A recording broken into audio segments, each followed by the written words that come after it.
La Charger et la Challenger sont sur le point de sortir, mais Dodge promet qu'elle n'a pas fini de fabriquer des muscle cars. Ce coupé électrique vise à perpétuer l'héritage. Aujourd'hui, Dodge a dévoilé ce qu'elle appelle l'avenir du muscle électrifié. La Charger Daytona SRT est un coupé de performance électrique destiné à porter le flambeau passé par la Charger et la Challenger sortante. Le Daytona SRT aura une architecture électrique de 800 volts appelée Banzai. Les spécifications du groupe motopropulseur ne sont pas disponibles, mais Dodge affirme qu'il sera plus rapide qu'un Hellcat.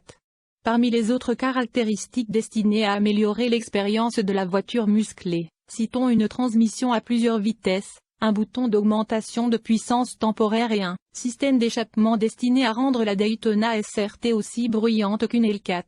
Il semble que l'époque des fières muscle cars américaines avec des moteurs V8 puissants et des échappements grondants glissera bientôt gracieusement dans le passé. Les modèles Dodge Charger et Challenger tireront leur dernière révérence après 2023, et les modèles électriques empiètent également sur les plaques signalétiques classiques telles que la Chevy Camaro et la Ford Mustang. Pourtant, Dodge ne veut pas que vous fassiez le deuil de la muscle car pour l'instant. La nouvelle Dodge Charger Daytona SRT Concept est un coupé de performance électrique destiné à perpétuer l'héritage impétueux de Dodge et à devenir l'avenir du muscle électrifié. Le cœur de la Daytona SRT est son architecture électrique, 800 volts baptisée Banzai. C'est le double de la tension de l'architecture de 400 volts utilisée par de nombreux autres véhicules électriques et permet une charge plus rapide, un meilleur refroidissement des moteurs électriques et un câblage plus léger. Les Porsche Taycan, Audi e-tron GT, Hyundai Ioniq 5 et Kia EV6 utilisent également des architectures de 800 volts. Bien que Dodge n'ait pas encore partagé de détails sur les performances ou le groupe motopropulseur du concept, il affirme que la Daytona SRT sera plus rapide que ses cousines à moteur Hellcat V8 dans toutes les mesures de performance clés. Nous supposons que cela signifie à la fois l'accélération et la vitesse de pointe. Pour référence, la Charger SRT et le Day 2023 avec le package Jailbreak a une puissance monstrueuse de 807 chevaux, et la Day que nous avons testé a couru à 100 km/h en 3,5 secondes. Un bouton push to pass appelé PowerShot fournira une augmentation de puissance temporaire. Contrairement à son prédécesseur à propulsion arrière à moteur Ace, la Daytona SRT est à traction intégrale, démontrée à la manière de Dodge avec un épuisement des 4 roues à partir d'une vidéo teaser publiée en juillet de l'année dernière. Il disposera également de freins à 6 pistons, et le freinage régénératif sera sûrement également intégré. Ce contenu est importé de YouTube.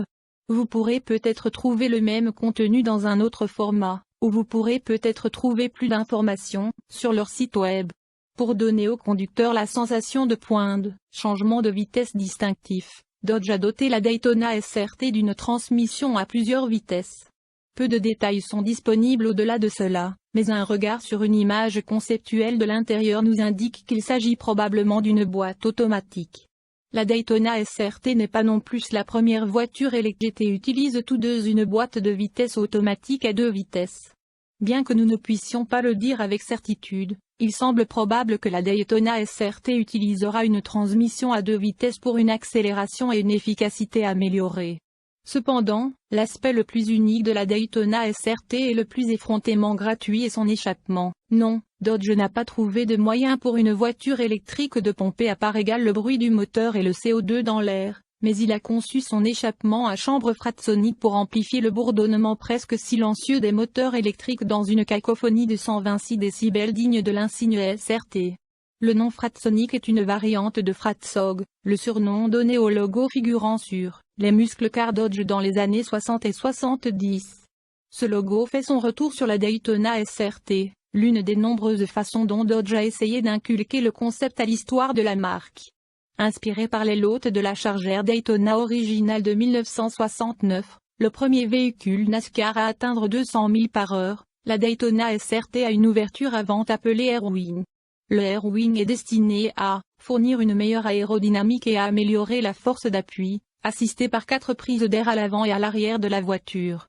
Le reste de l'extérieur, évocateur de la silhouette galbée de la Charger d'origine, s'appuie sur des lignes douces et une posture athlétique, bien que les feux avant et arrière de la Daytona SRT et son profil général soient clairement une évolution de la Charger et de la Challenger actuelle.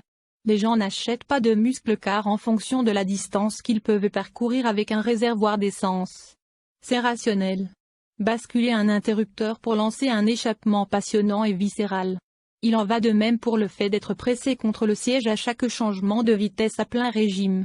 Tout le monde ne s'en soucie pas, mais les gens qui s'en soucient aiment et se vantent de leur voiture. Ce sont les gens de Dodge. Les voitures musclées sont une question de sens, a déclaré Brad Giesecke, chef de la conception de l'expérience utilisateur chez Dodge et SRT. Le son est une partie importante de cela. Le Daytona Charger SRT le livre d'une manière différente. Le Fratsonic Chambered Exhaust utilise des chambres acoustiques, situées sous la voiture pour créer une note d'échappement rugissante pouvant atteindre un niveau de bruit L4 V8 de 126 décibels, avec un faible bourdonnement électrique pour garnir le plat. Ce n'est pas un vrai bruit d'échappement, bien sûr. Les véhicules électriques ne créent pas d'échappement. Cela fait partie de la raison pour laquelle ils existent. Mais le son est réel. C'est ce qui compte. Je n'aime pas moins les enceintes compactes Bose 500 de ma maison, car elles combinent l'électronique moderne et l'ingénierie acoustique pour créer un son quitté, pas un bug. Cela vaut également pour l'échappement Fratsonic. De même, la transmission Erupt n'améliore pas les performances ou l'efficacité énergétique comme le font les transmissions à plusieurs vitesses pour les moteurs à combustion interne. C'est parce que les moteurs électriques créent un couple complet à partir d'un tour par minute. Les moteurs à essence et diesel produisent un couple maximal dans une plage de régime étroite. Ils ont besoin de vitesses différentes pour les maintenir à cette vitesse. Le couple est la force qui se traduit directement par l'accélération ou la capacité de remorquage.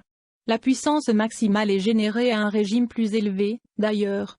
Cela correspond à la vitesse de pointe, pas à l'accélération.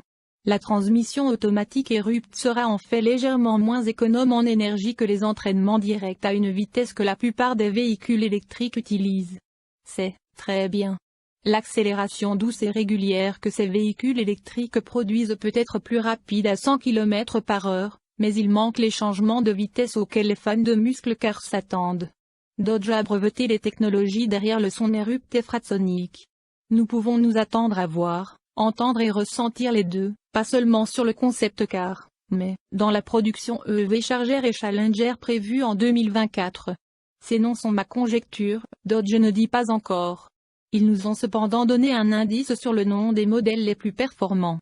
Pas Hellcat ou Démon, mais Banzai, le nom d'un esprit irlandais réputé pour pleurer toute la nuit devant les maisons où une mort est annoncée. Malgré un accent indéniable sur la performance et le muscle, le Daytona SRT se veut également quelque peu pratique. Les maquettes intérieures sont élégantes et modernes, et une conception à ion avec des sièges arrière rabattables à plat devrait offrir un espace de chargement suffisant. Les palettes de changement de vitesse de chaque côté du volant carré contrôlent la fonction PowerShot et sélectionnent l'un des multiples modes de conduite de la Daytona SRT.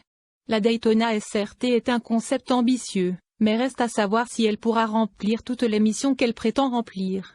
Une version de production de la voiture pourrait arriver dès 2024, et ce n'est qu'alors que nous saurons si une voiture électrique peut aussi être une muscle-car.